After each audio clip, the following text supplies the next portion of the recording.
হুসাইনের গলায় যখন ছুরি চলে, হুসাইন নানা গো কয়া একটা ডাক মারছে। আমার নবী কয়, ওরে আমার জাদুমণি, গলায় ছুরি চলে কারবালার ময়দানে গড়াগড়ি খায়, আর নানা নানা কয়া ডাক মারে। আমি নবী কেমনে রে মদিনায় থাকি, হুসাইন আমারে নানা নানা গোয়া ডাকে।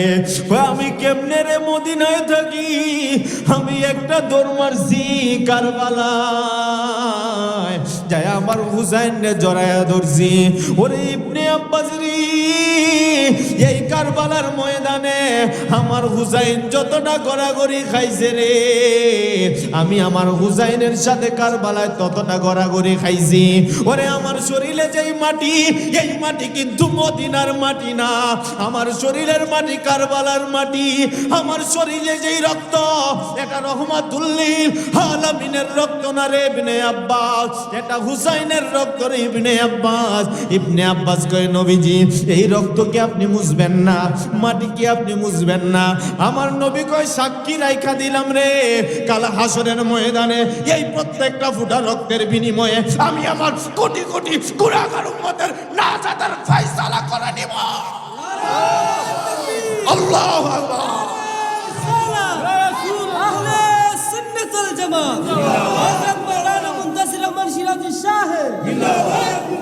কেউ যদি উদেরে কষ্ট দেয়, যেন আমায় কষ্ট দেয়, বলো কেউ যদি উদের কষ্ট দেয়, যেন আমায় কষ্ট দেয়, কষ্ট দিল মাফাতে মারে, বলেন কষ্ট দিল মা হরে জান্নাতের সরদার যারা শহীদ করলি কাহারা, বুঝবি তোরা হাসরের দিনে, বলেন বুঝবি তোরা হাসরের দিনে। তুমি আমারে চিনবা না রে মা, এই যে বর্ষার আগে যার মাথাটা দেখা যায়, এই হুসাইনের ছোটবেলায় আমি কত কুলে পিঠে নিয়ে বড় করছি। আমার চিনবা না রে, এই যে হুসাইনের মাথা দেখা যায়, আমি এই হুসাইনের ছোটবেলায় কত কুলে নিছি, পিঠে নিছি।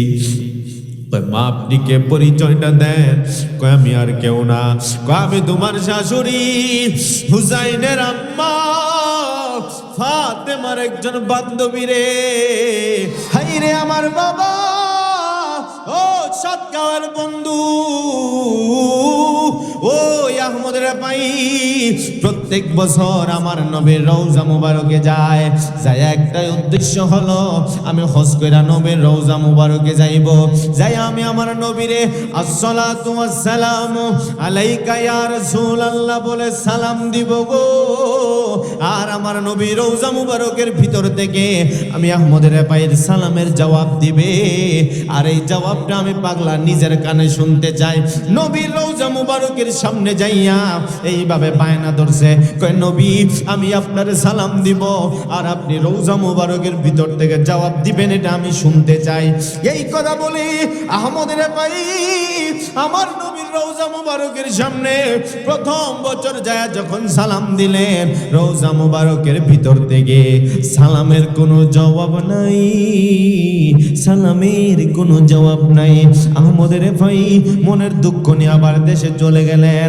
পরের বছর আবার হজ করতে আসলেন, আবার নবীর রওজা মুবারকের সামনে গেছে, যাই আসসালাতু ওয়াসসালামু আলাইকা ইয়া রাসূলুল্লাহ বইলা সালাম দিছে।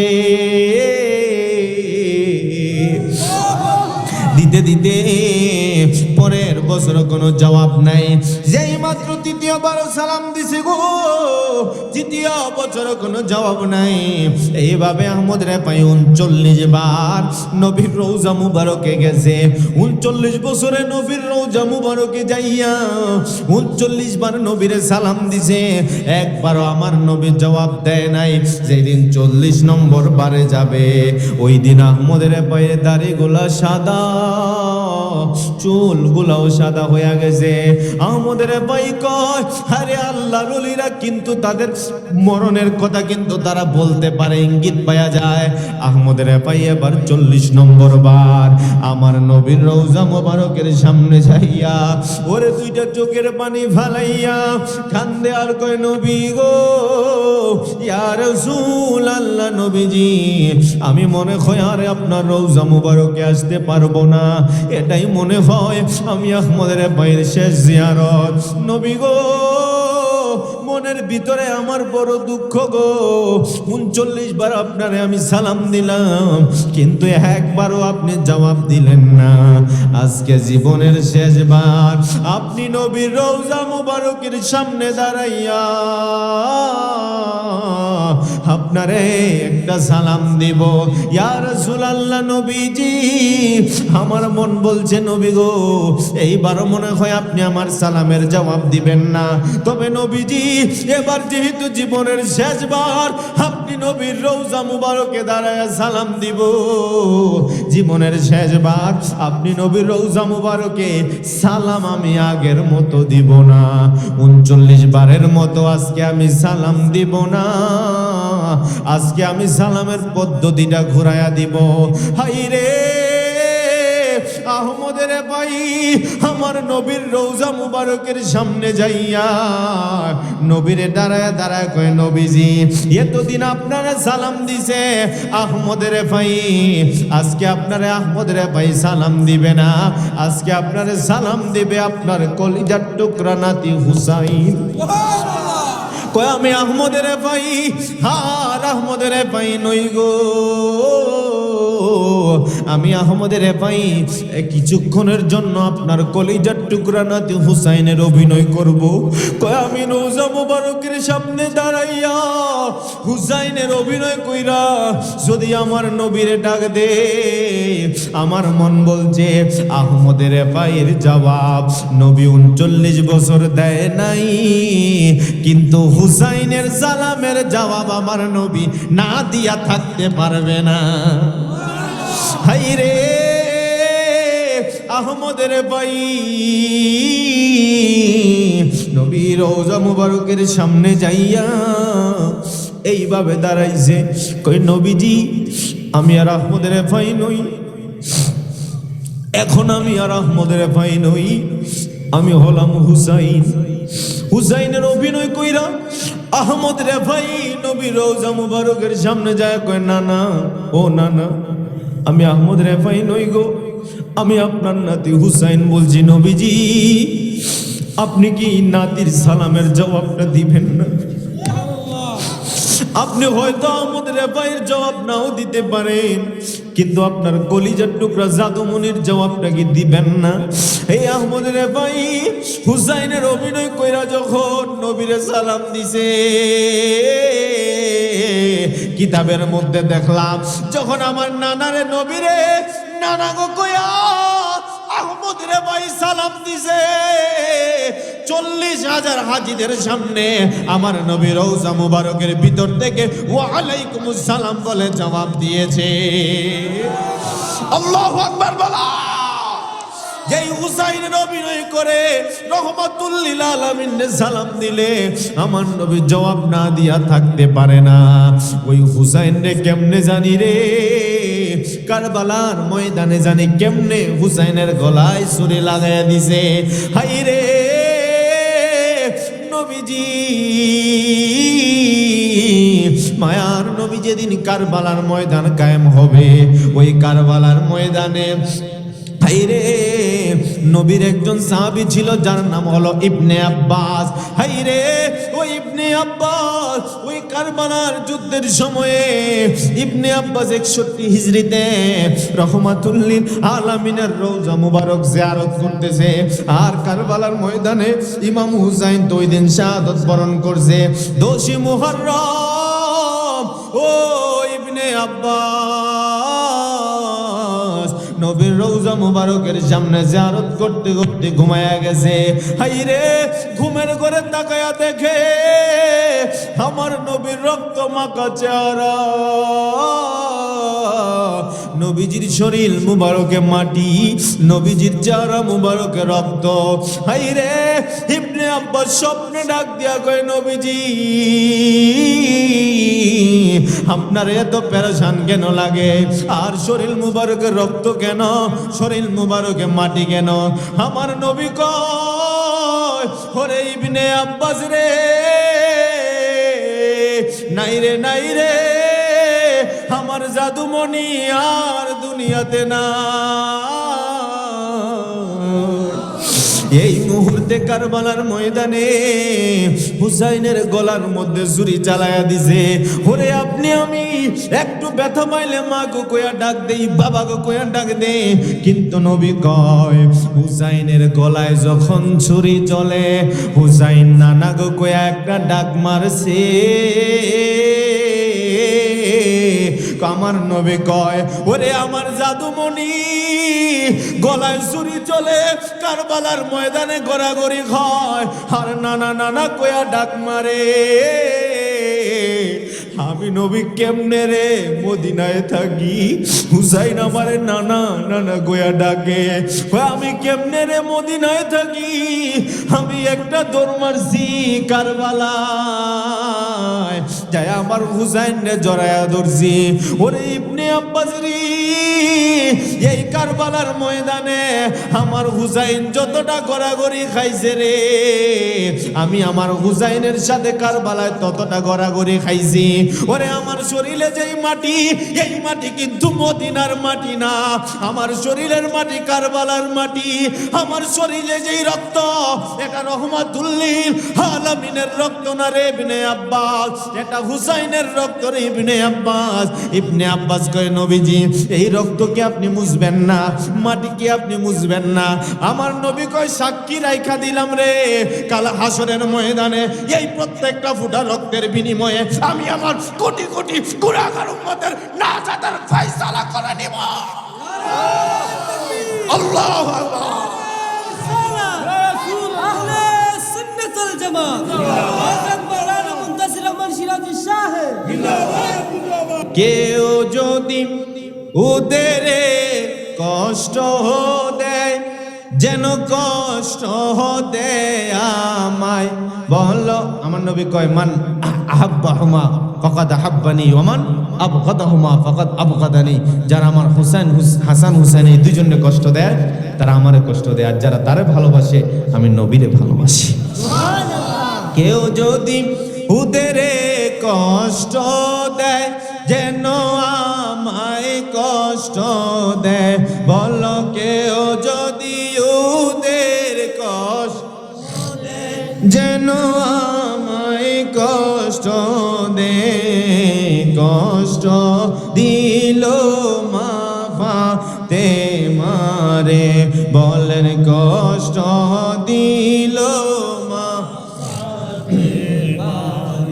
হরে জান্নাতের সরদার যারা শহীদ করলি কাহারা, বুঝবি তোরা হাসরের দিনে, বলেন বুঝবি তোরা হাসরের দিনে।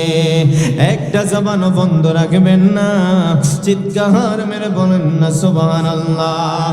ও বন্ধু, নবীজি ওই হুসাইনের কাটা মাথা মোবারক নিয়া যেই মাত্র ওই কুফা থেকে কারবালা থেকে কুফার উদ্দেশ্যে যায়, যাওয়ার সময়ে মনোযোগ দিয়া শুনেন, যাইতে যাইতে যাওয়ার সময়ে হাইরে একটা বুড়া মহিলা একটা বুড়ির বাড়ির সামনে দিয়া যায়। সামনে দিয়া যাওয়ার সময়ে বুড়ি তাকাইয়া দেখে একটা কাফেলা যায়, আর ওই কাফেলার একটা বর্ষার মাথায় একটা মাথা দেখা যায় নূরে জল জল জল করে। এই বুড়ি কাফেলার সামনে দাঁড়াইছে। কয় খারাও, কই যাও? কয় কুফায় যায়। কয় কেন? কয় এই মাথাটা লইয়া যায়। কয় মাথাটা কার? কয় বলা যাইব না। এই বুড়ি মহিলা এই মাথা মুবারকের দিকে তাকাইছে, তাকায়া গাল বায়া বায়া জোর জোর করে পানি ছেড়া দিছে। ওই ইয়াজিদ বাহিনীরে কয় একটা রাত্রের সময় দাও। কয় একটা রাত্র আমার সময় দাও, আমি এই বন্দি মহিলাদেরকে যাদেরকে নিয়ে যাইতেছে তাদেরকে একটু আপ্যায়ন করতে চাই, খাবার খাওয়াইতে চাই। কয় না, এমনি তোমার সুযোগ দেওয়া যায়। খারাপ লাগতেছে বাজান? খারাপ লাগতেছে? প্রচন্ড ঠান্ডা। এই ঠান্ডার মধ্যে যে আমার মুরব্বী বাবারা, দাড়ি পাকনা বাবারা, যুবকেরা ব্যাডমিন্টন খেলা রাখা, বিভিন্ন দোকানপাটের আড্ডাবাজি রাখা এই যে জান্নাতে বসছেন, এমন হতে পারে এই বসাটা কাল হাসরের দিন নাজাতের ওসিলা হয়ে যাবে। আল্লাহ যেন কবুল করেন, চলবে না আমিন। গভীর মনোযোগ। হাই রে, ওই মহিলা ডাক দেয়া কয় এক রাত্রের সময় দাও, আমি এই মাদেরকে একটু খেদমত করতে চাই। মহিলারে যাদেরকে বন্দি করে আনছো, হুসাইনের স্ত্রী, হুসাইনের সন্তানরা যাদেরকে বন্দি করে আনছো গো, আমি এই বন্দীদের একটু সেবা করতে চাই আর এই মাথার একটু খেদমত করতে চাই। কয় বিনিময়ে কি দিবা? কয় বিনিময়ে 10,000 দিরহাম দিব। এই ইয়াজিদের সৈন্যরা রাজি হয়ে গেছে। এবার ওই মহিলাদের সামনে যাইয়া এই বৃদ্ধা মহিলাটা পানি নায়া দেয়। কয় একটু পানি খান, পিপাসার্ত। এই শহর বানু হুসাইনের স্ত্রী শহর বানু পানিটা হাতে নিচে পানি পান করবে। যখন পানিটা পান করব মনে হয়ে গেছে আলী আসগরের কথা। যখনটা পানি পান করব মনে হয়ে গেছে আলী আকবরের কথা। যখন পানি খাইব মনে হয়ে গেছে হুসাইনের কথা। হাত কাঁপতাছে, এই পানি আর গলার দিয়া নামে না। হাই রে, এইভাবে অনেক আদর আপ্যায়ন করার চেষ্টা করলো। শেষ পর্যায়ে শহর বানু একটা কথা বলছে, মা তোমার পরিচয়টা কি বলো না? তুমি কেন আমাদেরকে এত খেদমত করতেছো? এই কারবালায় কত মুনাফিক দেখছি, কিন্তু তুমি কেন এত খেদমত করতেছ? পরিচয়টা কি বলবানি? কয় মারে মা, তুমি আমারে চিনবা না রে মা? এই যে বর্ষার আগে যার মাথাটা দেখা যায়, এই হুসাইনের ছোটবেলায় আমি কত কুলে পিঠে নিয়ে বড় করছি। কয় আমারে চিনবা না রে? এই যে হুসাইনের মাথা দেখা যায়, আমি এই হুসাইনের ছোটবেলায় কত কুলে নিছি, পিঠে নিছি। মা আপনি কে? পরিচয়টা দেন। কয় আমি আর কেউ না, কয় আমি তোমার শাশুড়ি হুসাইনের আম্মা ফাতেমার একজন বান্ধবী রে। কয় ফাতেমার বান্ধবী? আপনি কি করেন? কয় আমি ফাতেমার একজন বান্ধবী। কয় ফাতেমার বান্ধবী হইয়া হাই রে, কয় ফাতেমার বান্ধবী,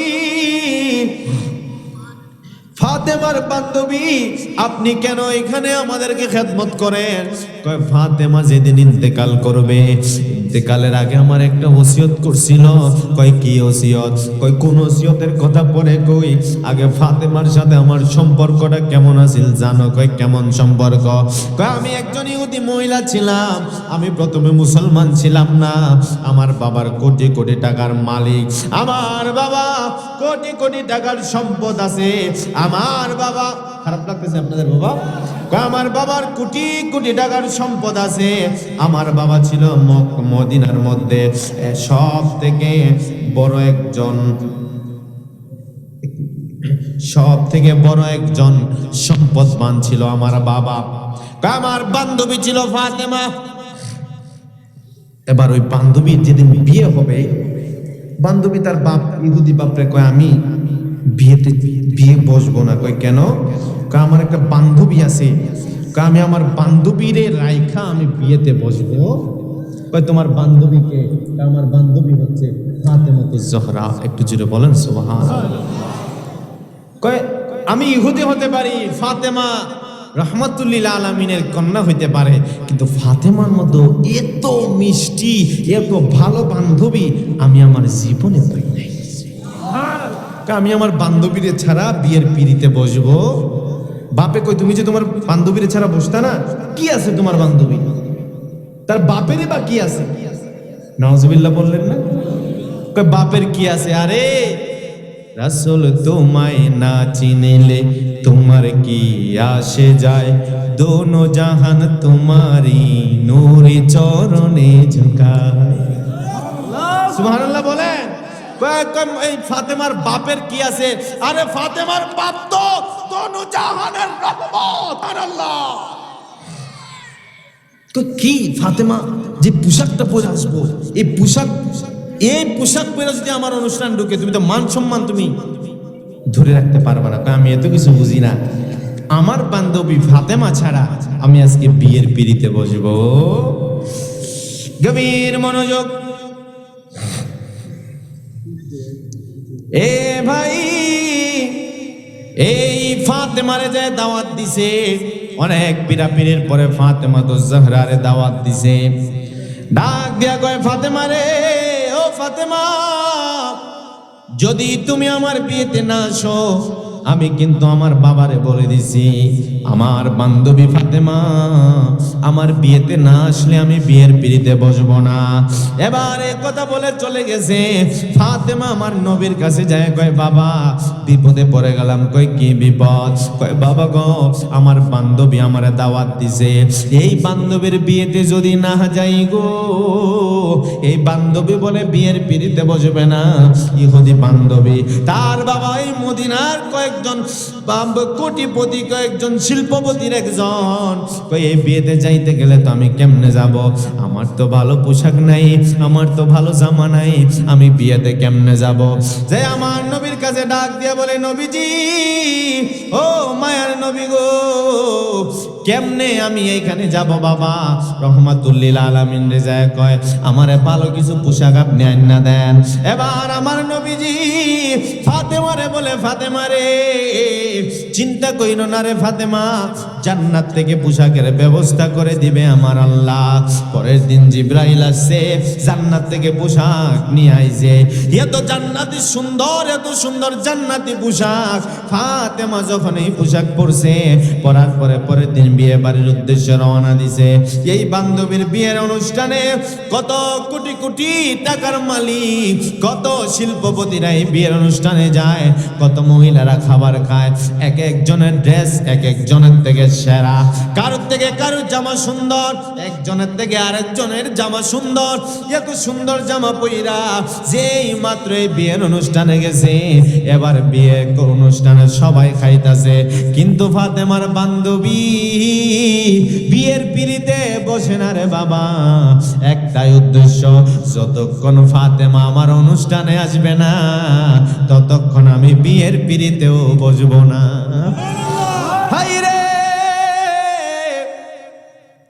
এ ভাই, হঠাৎ করে এই বিয়ের গেট দিয়া সমস্ত বিয়ের বান্ধবীরা মহিলারা তাকায়া দেখে, কে জানি রে এই গেট দিয়ে আসতেছে, খাবারের জায়গায় খাবার। ওরে এত সুন্দর পোশাক, জামাই রে কয়, জামাই আর খাইতাম না। ওই যে একটা মহিলা এই প্যান্ডেলে ঢুকে রে বাবা, এত সুন্দর পোশাক জীবনে আমরা দেখি নাই। এই পোশাকের মতো পোশাক আমারে কিন্না দেন লাগবো, এই পোশাকের মতো পোশাক কিন্না না দিলে আজকে খাবার খাইতাম না। জামাই রে কয়, স্ত্রী মেয়ে বাপের কয়, এত সুন্দর পোশাক দেয়া লাগবো, নইলে আমরা খাবার খাইতাম না। এবার কয়, আমরা খাবার খাবো না, বিয়ের অনুষ্ঠানও হবে হবে না।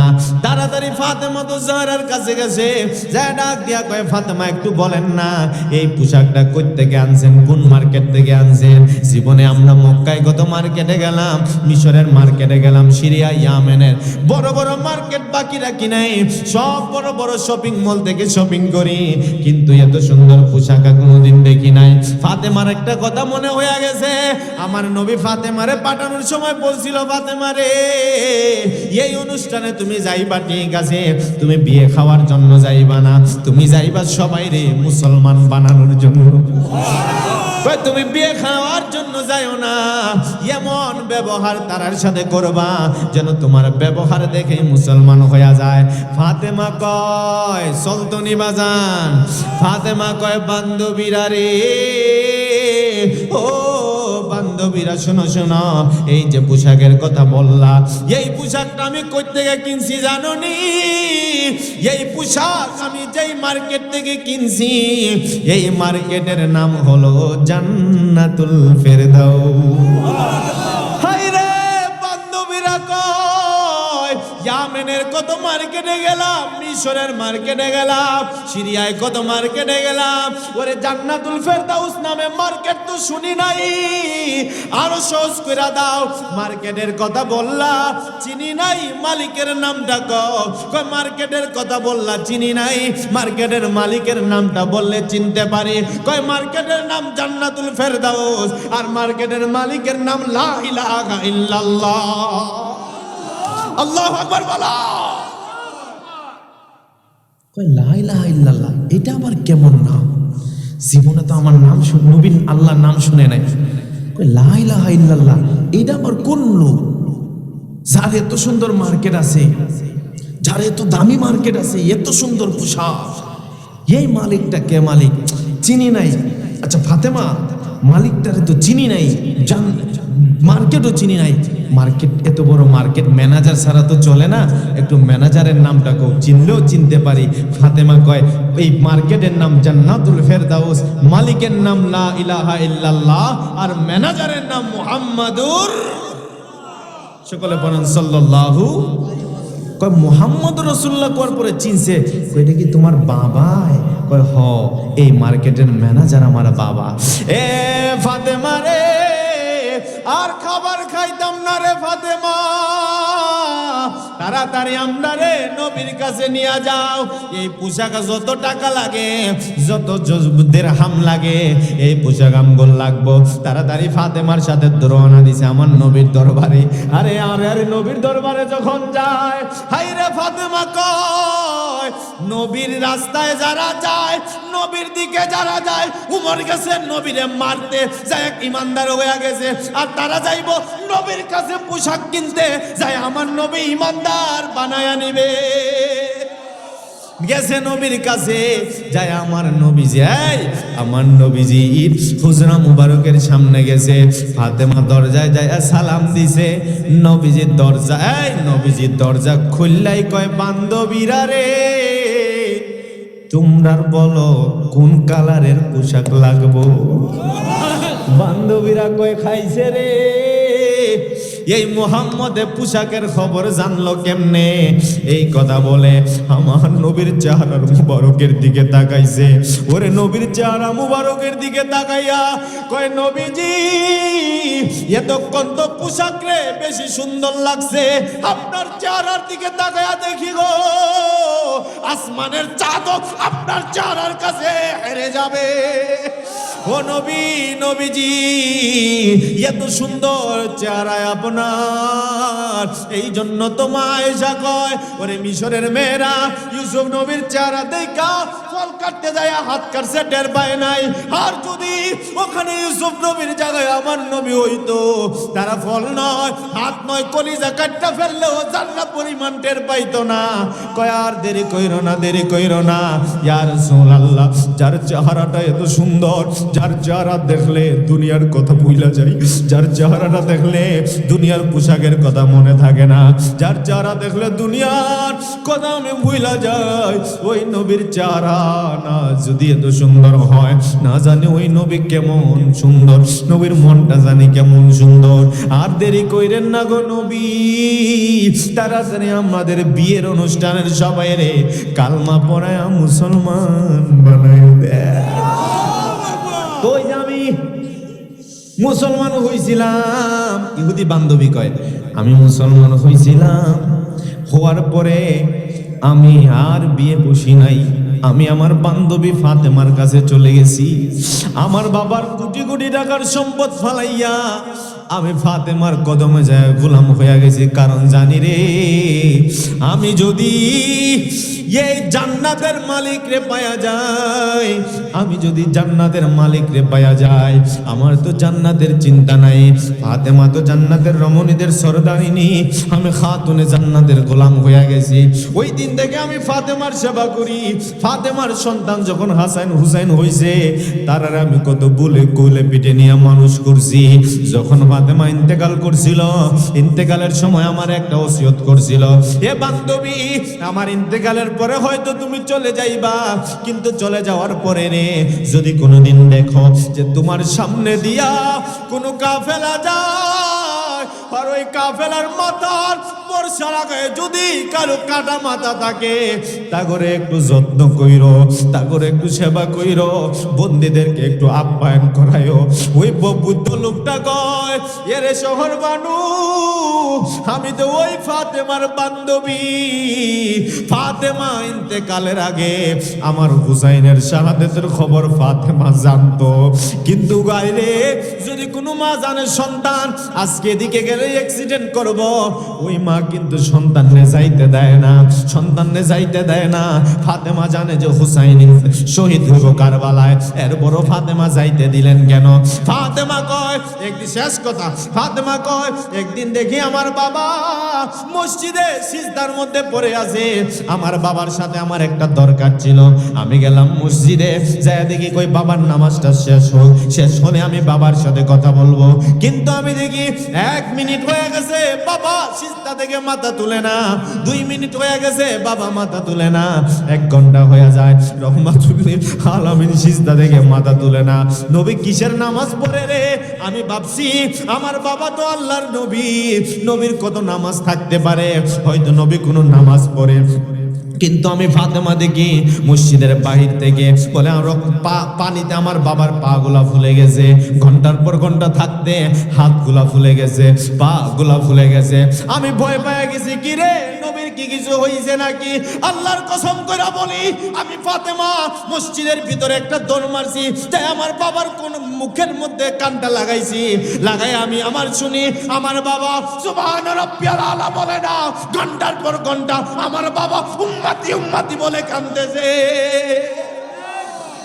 যেই নবী ঘন্টার পর ঘন্টা উম্মতি বলে কান্দে, ওই নবীর উম্মতের জন্য আমি ফাতেমার বড় মায়া।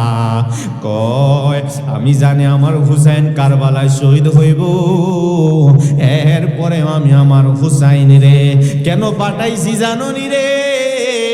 এই প্রত্যেকটা রক্তর ফোঁটার বিনিময়ে আমার বাবার গুনাহগার উম্মতের এই 7 গাঁয়ের নবীর গোলাম উম্মতদেরকে আমি ফাতেমা এই রক্তের ফোঁটার বিনিময়ে শাফাত করে জান্নাতে নিয়ে যাব। শেষবারের মতো, এক নাম তোমার ফাতেমা, আর এক নাম বতুল বলো, এক নাম তোমার ফাতেমা, আর এক নাম বতুল, তুমি আওলাদে রাসূল বলো, আওলাদে রাসূল তুমি আওলাদ। জোরে বাজান, শেষবারের মতো 2টা হাত তুলে কণ্ঠটা উজাড় করে, এই শেষ গজল পড়ে আমি শেষ করে দিচ্ছি, হাতটা তুলে শেষবারের মতো একটু কণ্ঠটা উজাড় করে বলে, এক নাম তোমার ফাতেমা, আর এক নাম বতুল বলো, এক নাম তোমার ফাতেমা, আর এক নাম বতুল, তুমি আওলাদে রাসূল মাগো, আওলাদে রাসূল তুমি আওলাদে মাগো, আওলাদে তুমি আহলে বায়াত মাগো আহলে বায়াত তোমার জন্য তোমাদের জন্য কোরআনের আয়াত আরে তুমি তোমরা সবাই মিলে তোমরা সবাই মিলে জান্নাতেরই ফুল তুমি আওলাদে রাসূল মাগো আওলাদে রাসূল তুমি আওলাদে রাসূল বলো আওলাদে মি আওলাদে রাসূল মাগো আওলাদে রাসূল সকলে বলেন মারহাবা।